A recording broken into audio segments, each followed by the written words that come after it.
Bonjour, bienvenue sur la chaîne Cliocapsule. Aujourd'hui nous sommes en géographie, c'est le cours 2, Valoriser la France. Ce cours fait suite à un premier cours sur les ressources et les contraintes du territoire français. Donc ici, on va voir comment on exploite et on met en valeur les ressources du territoire français.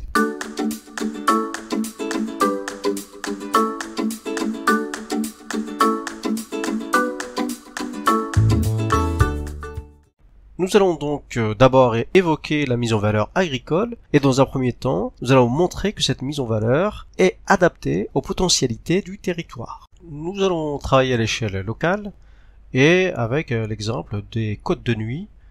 Ce territoire est situé au sud de Dijon et il a un relief de côte comme vous pouvez le voir sur ce schéma. Les reliefs de côte se trouvent généralement à la fin des bassins sédimentaires, ici le bassin sédimentaire parisien. Les côtes, le relief de côte est composé de trois parties. En haut, vous avez le haut du plateau, le revers.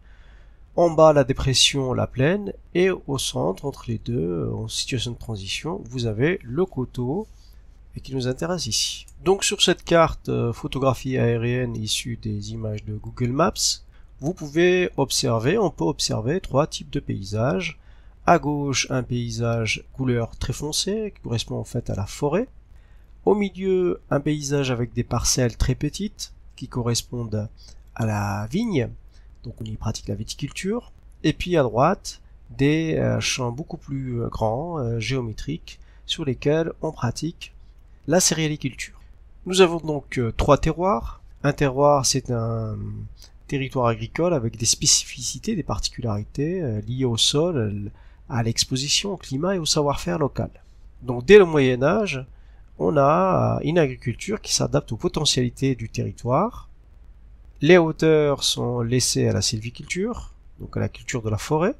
Le coteau qui est calcaire est donc exposé aussi au sud et au sud-est, donc favorise la culture de la vigne, puisque la vigne est hydrophobe, elle n'aime pas l'eau, et elle est photophile et elle aime la lumière. En bas, à droite, on a dit qu'on avait des champs très ouverts pour une agriculture mécanisée. Et ici, on cultive le blé. Et le blé, au contraire, est hydrophile. Il aime l'eau, donc on le cultive sur un terrain argileux. Donc cette logique d'adaptation de l'agriculture, des activités agricoles aux potentialités du territoire, on va la retrouver également à l'échelle nationale. Donc sur cette carte, vous pouvez voir que dans les plaines, bassin parisien, bassin aquitain, on pratique la céréaliculture. Donc le blé dans le bassin parisien et le maïs irrigué dans le bassin aquitain. Dans les régions de montagne, on pratique la sylviculture mais aussi l'élevage pour produire de la viande, du lait et des fromages. Et puis dans le sud de la France, qui est bien exposé, bien ensoleillé, on pratique la viticulture. À noter l'exception de la Bretagne qui pratique une agriculture hors sol avec un élevage porcin et un élevage de volailles dans des établissements sans relation avec le sol. La Bretagne est la principale région productrice de porc en France et forme ici une filière. Donc l'agriculture se spécialise en fonction de la nature du sol, de l'exposition au soleil, au climat en fait, plus généralement, de l'altitude. Donc l'objectif c'est de profiter des ressources, des potentialités de la nature pour cultiver au mieux sans effort végétaux et animaux. Et bien sûr, on n'oublie pas les DROM, les départements et régions d'outre-mer, qui eux également ont des spécificités, des particularités agricoles. On cultive notamment la banane, la canne à sucre et un grand nombre de fruits exotiques adaptés à l'humidité, à la chaleur du milieu tropical.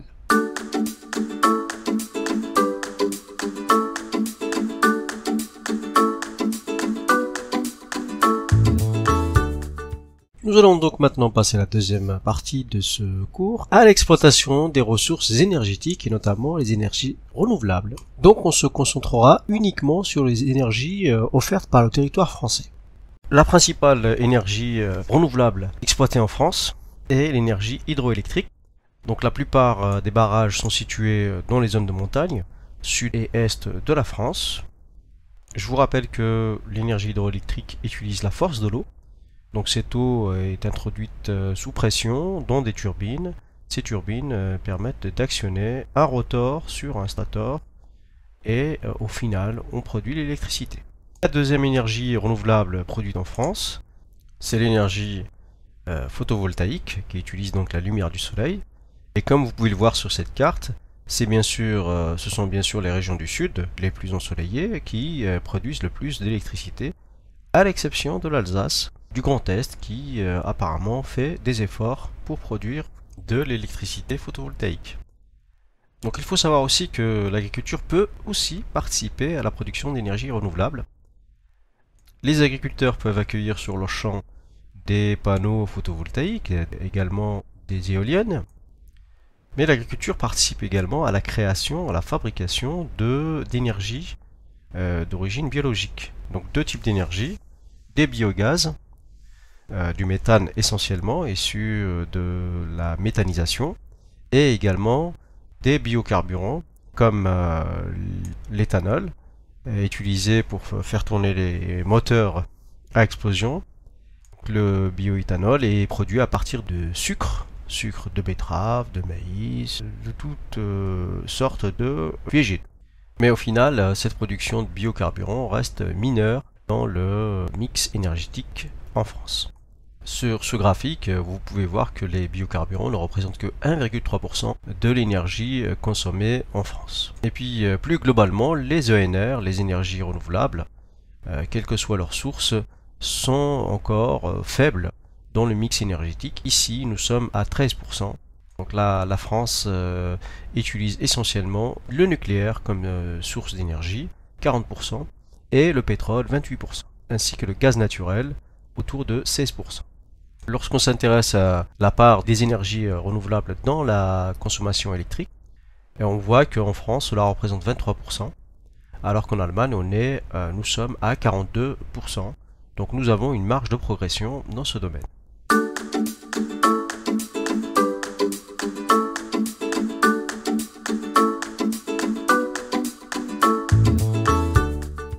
Ici, dans cette partie, nous allons montrer que des contraintes peuvent devenir des ressources grâce aux aménagements. Donc je vous rappelle qu'un aménagement, c'est une réalisation publique qui permet d'exploiter ou de développer une ressource. Donc nous allons prendre ici l'exemple de la montagne. Donc la montagne présente un certain nombre de contraintes, à savoir le froid, la neige et la pente. Tout cela il rend normalement difficile à la fois l'agriculture et les déplacements, et donc l'installation des hommes. Mais grâce à des aménagements en France, notamment 250 stations de ski actuellement, ces aménagements consistent à créer des pistes, des remontées mécaniques, des logements, des restaurants, des hôtels. Bien grâce à ces aménagements, on a transformé ces contraintes en ressources. Le froid, la neige et la pente ont permis de développer le loisir de ski en montagne avec plus de 10 millions de touristes en France par an et des revenus générés pour 120 000 emplois, au total plus de 10 milliards d'euros. Donc il s'agit ici de revenus annuels. Alors, il faut tout de même noter qu'une nouvelle contrainte pèse désormais sur la montagne, le réchauffement climatique, qui rend parfois l'enneigement insuffisant et gâche certaines saisons de ski. La montagne connaît aussi un nouveau tourisme plus écologique, qui se développe surtout en été, qui est fait de randonnée, ce qu'on appelle le tourisme vert.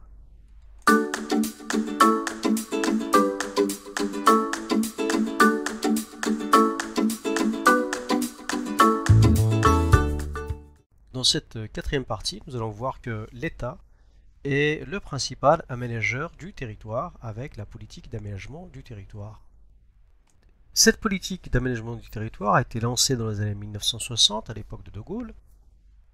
L'objectif était d'équilibrer le territoire, de créer des activités là où elles étaient insuffisantes.